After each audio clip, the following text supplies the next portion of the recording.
Chapter 30 is on volleyball, and just like for the other sports, volleyball should begin during the intermediate grades, which is your third, fourth, and fifth grade, after the students have mastered the basic skills. And you want to, again, teach rules and strategies as a proper progression, starting with and allowing lead up games. In volleyball, you want to try to teach them the basic skills and do it in a proper manner. We're working on eye, hand, and body coordination to have control of the ball. So you want to practice serving, you want to practice passing, and you want to pay attention to the proper techniques. And if you don't know them, you can ask someone. Uh, you want to practice activities that mimic what volleyball skills that they are going to do when they're playing volleyball. I want you to know that you should spend very little time on setting and hitting or spiking the ball. When I talk about hitting, I'm talking about spiking because these can be very challenging skills for most elementary students. So that can be learned maybe in fifth grade, but later on in the sixth, seventh, and eighth grade. So, what should your instructions be focusing on? Uh, the fear factor of a volleyball possibly hurting them. They have what's called a no sting volleyball that has a material coating on the outside that works well. But we want them to be successful. So I want you to know lowering the net is a very good uh, possibility for you to do rather than have it the regulation height. I also want you to know that in these primary grades, you want them to practice ball handling. So, rebounding and controlling balloons. Balloons is a great way to start, and you could even introduce that before third and fourth grade. So, work with balloons and teach them the proper form with balloons. They'll have fun with that, but how to do the bump or the dig or how to serve, the proper form and such. And these all are in your book, the correct way to teach all of these skills. Also, I want you to know that beach balls and foam balls of comparable size to the soccer balls will also help increase success. The balls move slower and they're lighter, so the kids have more time to react. So these three are very good suggestions in order to introduce volleyball. If you're not going to do what we call volley tennis is volleyball rules but with a tennis net, and that's to me a very good uh, introduction to volleyball in the third and fourth grade. Some people call it bounce ball. I call it volley tennis. It's the same game. What about development level two? I want you to know development level two, third and fourth grade, that's where it's based on beach balls. Okay? They're larger and easier to handle, like I said. Okay? And you can culminate with the fourth graders by playing beach ball volleyball. Okay? This allows for success, and they're able to practice simple returns and the underhand serves. That's developmental level two, third and fourth grade. The developmental level three for fifth graders, this is where we're going to make a shift and go to the trainer ball or the no sting ball that I was talking to you about when it's appropriate. That just depends on your students. You might still have to do the beach balls or the foam balls, but hopefully you can make that transition as the students mature in their volleyball skills. Excuse me. Emphasis should be on the basic techniques, how to handle high passes and low passes, okay, underhand serve and passing. But what I want you to know is only the most skilled students can learn the overhand serve and the set and the attack and the blocking. That's for later on. So don't try or expect them to be able to do it in fifth grade. Maybe introduce it in sixth or seventh and eighth grade because of the maturity there for the jumping. Okay, but stay away from overhand serve for sure. You could possibly introduce the set, which is the overhead uh, type of hit, but the attack and the blocking, that's spiking and that's blocking the ball coming over. The students are too short. They probably can't even jump over the net. Here is a list of all the volleyball skills. We're going to talk in greater detail about each one of these. Okay, serving, underhand, overhand, passing, the bump of the forearm, the contacts made on the forearm, the overhead pass, which is the set that I was just talking about, and then you have the advanced skills of attacking and blocking. Serving is how you start play in volleyball. The underhand serve is the easiest for the elementary kids to learn, even though the overhand serve is the most effective, but very few are going to master it, as we talked about. So I want you to know these 5 instructional cues for underhand serving. Use the opposition, which means the foot opposite of the serving hand.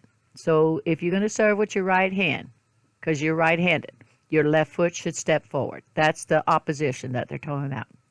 And you want to transfer the weight from the back foot to the forward foot, get you some momentum. You always want to keep your eyes on the ball. Now, when you get advanced, you're going to decide before you serve where to place it. But when they first learn how to serve, you can't expect them to decide that. And you want to follow through all the time on any time you're making contact with a ball, whether it's batting in softball, whether it's volleyball, whether it's soccer, you always want to follow through, which means after you make contact with the ball, you want to continue your arm up, okay? But you don't want to punch at the ball. So these are the serving instructions that I want you to know.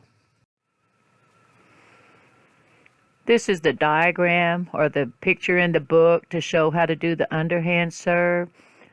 The only thing I don't like about this is how high up, about waist high, she has the ball, the white ball. I would rather see it further down, closer to her left knee, but notice the stepping forward with the left foot and then the momentum on the serving motion where with the left foot and then the right hand swings forward, and then notice where her hand finishes after she makes contact. Oh, I see. On the second picture from the left of the person, she's already made contact and now the ball's out of her hand and it's moving up. Okay. And then notice how her hand ends up all the way up by her head. That's what we call follow through. We've said how the overhand serve should not be taught to elementary students, but what I need to say is you might want to offer this as an option, and this is what I want you to know, that you can offer it as an option for those students who have mastered the underhand serve. Because remember, we're going to, out of the class, you got 3 groups. Those that master it, get it, and can move on. The average ones, they get it sometimes, and about half and half, and the other half, they don't have a good serve. And then you have those that may never get it on how to serve. So those that have mastered it, go ahead and show them the overhand serve, and let's see if they can do it, because they're going to get bored because they've already learned how to do the underhand serve. So the server must master 2 difficult skills when learning how to serve. The first skill is tossing the ball, just like in tennis. When you toss the ball up, is it a good toss? Okay, and how far out? What do you do? Elbow stiff or not? How high? And then the other difficult skill is making contact with the ball. So there's 2 skills in one whenever you're serving that the students have to learn. The height of the toss is a matter of choice. Some people like it lower, some people like it higher. As you can tell, I like it lower whenever you're making contact. But you always want to make contact with your open palm or with your fist, whether it's underhand or overhand. Well, this is overhand serve. Passing is a crucial part in volleyball. In your actual formal games of volleyball, normally your players use the forearm pass when they receive the serve, and then they pass the ball to a teammate for a possible set when you get the students more advanced. But the forearm pass, that's where the player wants to move rapidly to the spot where the ball is actually coming down or descending. So, what are the instructional cues that I want you to know? What I just said. Number one, move into the path of the ball. Number two, bend your knees. Bend your knees. You always want to lower the center of gravity. It gives you more behind your forearm pass. Number three, notice how she's kind of made a table with the arms flat and the shoulders stiff. And look at her hands. So you want to guide the ball with your shoulders and you want to make contact with the forearms. You want to make a flat surface so you have control of where the ball is going. Set is another way to pass the ball, and sometimes people call this the overhead pass. Notice in the picture, where is she making contact with the big beach ball? Over her head. But this is what's called setting, and if you want to introduce it to the little ones with a beach ball, that's fine, okay? But don't expect perfection. So, what are the instructional cues for this that I want you to know? You want to move to the ball and make sure your hands are up and they're cupped with the fingers spread. The shoulders should square up to the target, and then you push with the finger pads, through the ball. Here are our two advanced volleyball skills that I talked about earlier.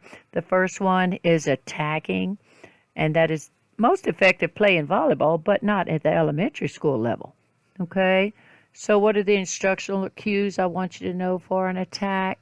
You want to approach the ball. You want to have your knees bent, arms back, and head up.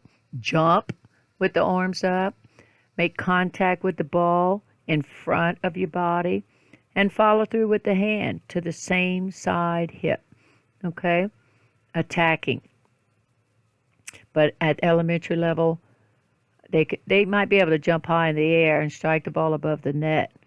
Okay? But don't expect it. Blocking is another advanced volleyball skill that I want you to know about. I want you to know it involves one or two defensive team members who form a screen of arms or hands near the net to block the attack.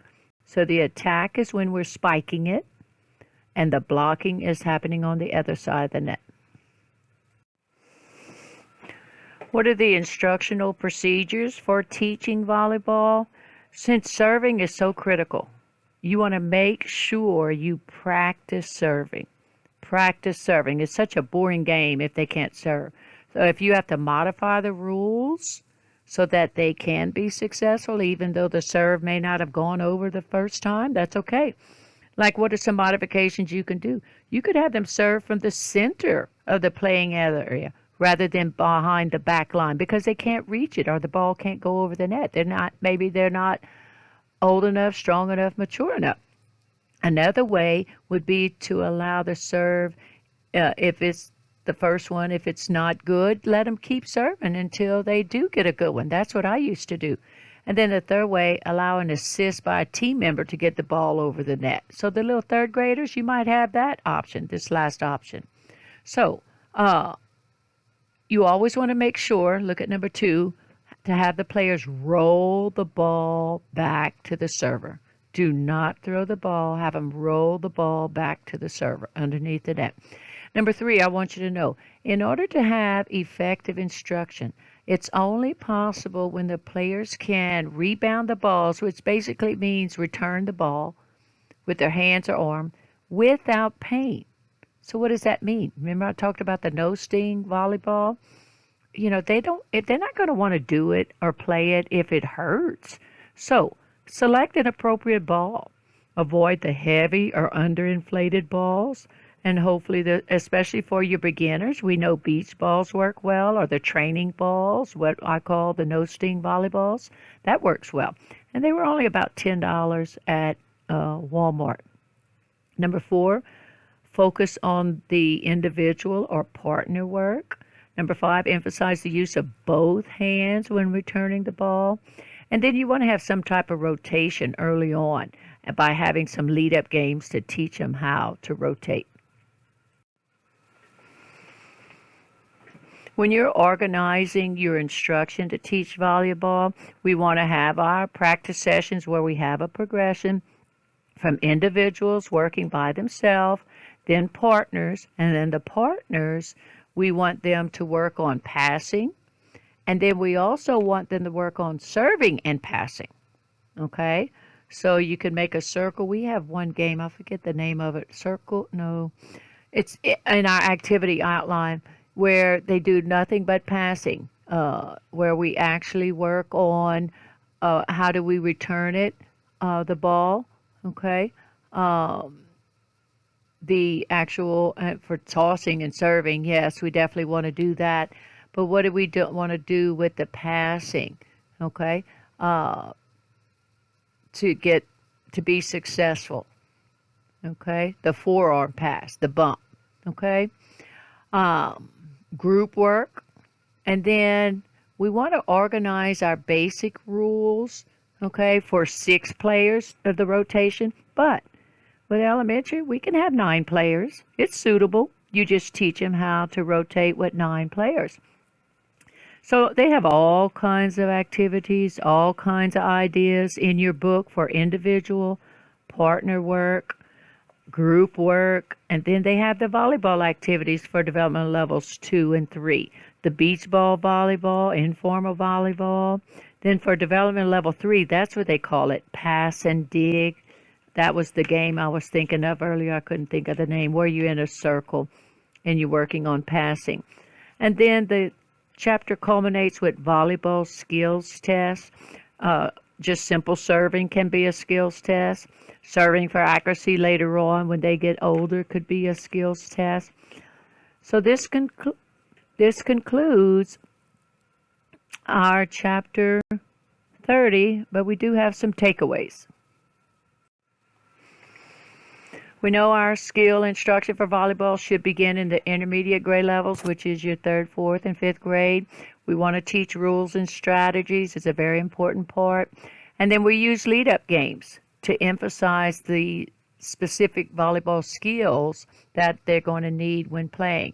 As I said earlier, I love the game volley tennis or bounce ball for 3rd and 4th grade. It introduces rotation. It introduces a modified serving.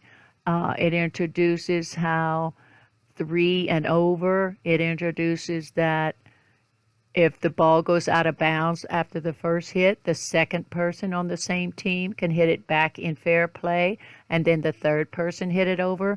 That's not allowed in any other sport where the ball goes out of bounds and you can still play it. So the students have a difficult time understanding that. Why would you not teach volleyball to developmental level 1, kindergarten, 1st, 2nd graders? I can think of a few reasons. If you know some children that are that young, would they be able to play volleyball? That's why I like my game of bounce ball or volley tennis. Why is it important to modify the equipment? It's all about success. We want the students to be successful. This concludes our chapter 30 on volleyball.